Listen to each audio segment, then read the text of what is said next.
Well, today we're back at OSU in Oklahoma City visiting with Julia Laughlin. And as you recall, last year she is in charge of the All-American Selection Trial Gardens for Vegetables here at the Horticulture Center. And Julia, thanks for showing us around today. Thanks, welcome back. So, well, she's going to explain a little bit more of the All-American Selection process to us today. And Julia, you explained quite a bit last year about the process, but if you could go over that really quickly for us. Okay, how the All-American Selection process works is that we're sent a brand new hybrid usually, or a new variety from the seed company. Actually, it goes through the All-American Selection committees and comes to us with 2 or 3 comparisons. So we'll have a variety that's brand new, and then we put it right next to the varieties that are doing best on the market and compare it for the whole summer. It's really kind of a simple process. You watch them and you see how they do. We cultivate them exactly the same so that we don't have any variation. Okay. Now you watch them through the entire summer. When do you have the cutoff date for that? Actually, we turn our scores in October 1st, so we finish judging usually in late September. Okay, so that's important. It has to do well the whole season. The entire season, right. Well, good. Now, in this bed, you've got some that have actually made it through that first process, and now what are you doing? Right. This bed is actually a bed of some winners and some retrials. And if you look, we've got a pumpkin here that's a retrial. It actually did well last year, but wasn't scored high enough to be a new winner, so we're retrialing it. It's a smooth orange skin pumpkin, and we'll make sure it does good again this year before it becomes a winner. This pumpkin is a winner for 1999. That means next year it'll be announced as a winner. It's called We Be Little. And it's a small pumpkin, the kind of ornamental type that we're growing right now. It did very prolific and did well here last year. So that's something someone can be watching for in the seed catalogs next year. We Be Little. Okay. This one is another retrial, and it's a squash. It has a name. It's going to be called 8 Ball, and it's a medium-sized round green zucchini, and it's really good tasting. Good tasting and very prolific. Does well. The watermelon is a pink flesh watermelon called New Queen. It's a 1999 winner as well. And on the end, I have some cucumbers that won in '94 that we added to this bed as well. A 1994 winner called Fanfare. Okay. Now, this bed, you've actually got a very nice method of weed control, and some of our viewers at home may wonder how this is working. Right. If you grow cucurbits, this is actually our 2nd year in the trials to use the weed fabric, but we were so happy with it last year that we've used it again this year, and we'll continue to use it. This product is a weed barrier, and there's different forms you can buy. I think some of the important things to remember is that it's perforated, or that water can move through it instead of using something non-perforated. This particular type is supposed to last between 5 to 10 years, so we can recycle it and reuse it, take it up and use it every year. And as you can see, we've just cut holes to plant our plants into, and we'll actually use similar spacing every year, so it'll work out fine for all of our cucurbits. It works wonderful, and then you might notice that we put the soaker hose right on top to make sure. This is a very nice system, and you don't have to weed among your vines this way. There'll be no weeding this summer, not on this bed. Well, in addition to the vegetable trials, you've also got some vegetables growing in actually the cut flower trials. And right. Shall we go take a look at that? Sure.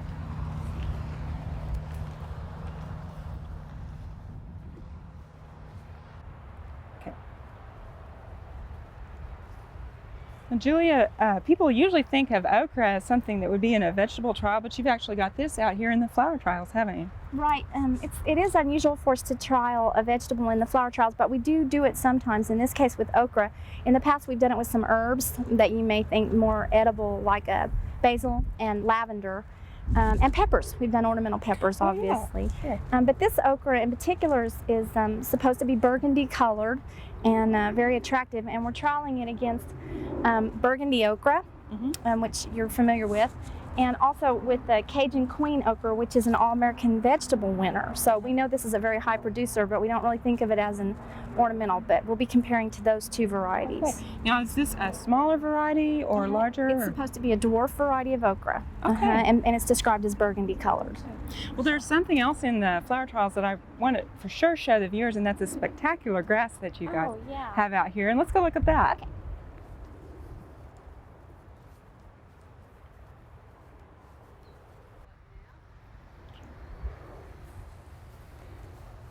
Julia, this grass is spectacular. What is this? It's a variety of pennisetum. It doesn't look like it, does it? It's not what we'd expect, but it's a new hybrid that they've bred for ornamental purposes, and it's just absolutely beautiful. It looks like it would make a nice cut flower as well. And we've got it in comparison just to what we would call the regular Pennisetum cetaceum, and another improved variety of Pennisetum called HG100. But it's really different, isn't it? Very pretty, and it's doing well right now anyway. That's good. I hope it does well later, so it'll come out. So maybe this will be something that our viewers can watch for in the future. Right, a new grass. Well, in addition to the All-American Selection Trial Gardens out here, you also just have trials for seed companies, right? Right. We do the All-American trials on vegetables and flowers, and then we do additional trialing on just flowers from between 12 to 15 different seed companies in the world. So you can see that this year we're trialing pansies, which we trial every year, salvia, portulaca, and dianthus. We've also got some trials on various varieties of salvia. So if somebody wants to know what something looks like, they can come out here and check that. It's a good way for people. The main purpose of our gardens is for our students, our horticulture students, but we do encourage the public to come out anytime and look at the gardens, and then we have our annual extravaganza where we invite the public in to view all the different varieties. Now that's actually coming up very soon, isn't it? It's Saturday, June 20th, and it's from 8 a.m. till 2 p.m. We'll be here with guided tours of all the trials and a book that tells you about the varieties that are in the trials. And then we've got children's activities going on, kite flying, the farm market, a hole-in-one contest on our new golf course, and just some additional activities including refreshments and music. Oh, that sounds like it'll be fun. A fun day. For gardeners, it's fun. Exactly. Yeah. So any of our viewers that would want to come to that, feel free to come on out. Right, and we're located at 400 North Portland, so we're right across from the fairgrounds, really, in Oklahoma City. Okay. Well, in addition to the trial gardens and the gardens that you mentioned, there's also a very nice new garden that you all have established. The Path of Life. Yes. And I think we should show the viewers that today. Okay.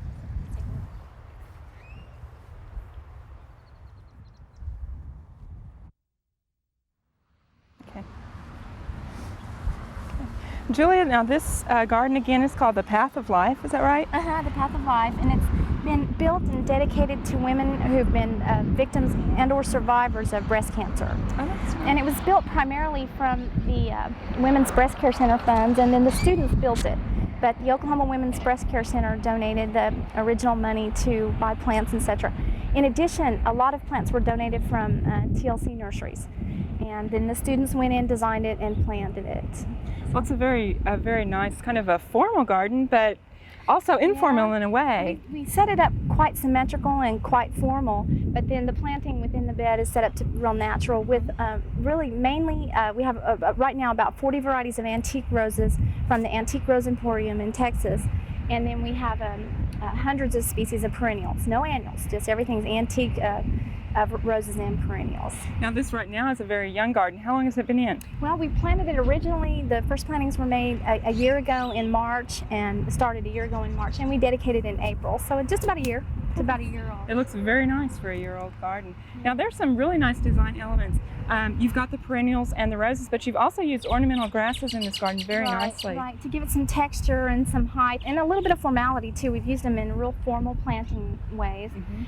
Also, when the garden grows in and as we finish it, there'll be paths that meander through the bed. So it really is a path of life. It's a kind of a walk-through garden.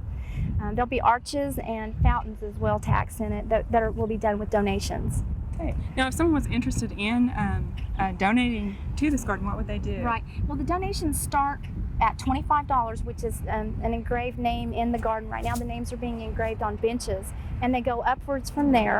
And if you'd like to make a donation in someone's name, it goes through the Oklahoma Women's Breast Care Center, and you contact them, and the donation's made, and then the work is done.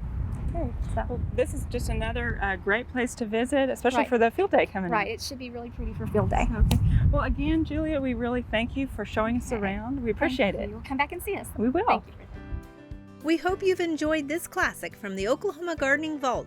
Remember, even though these tips and techniques are timeless, there's always something new to learn in the world of gardening.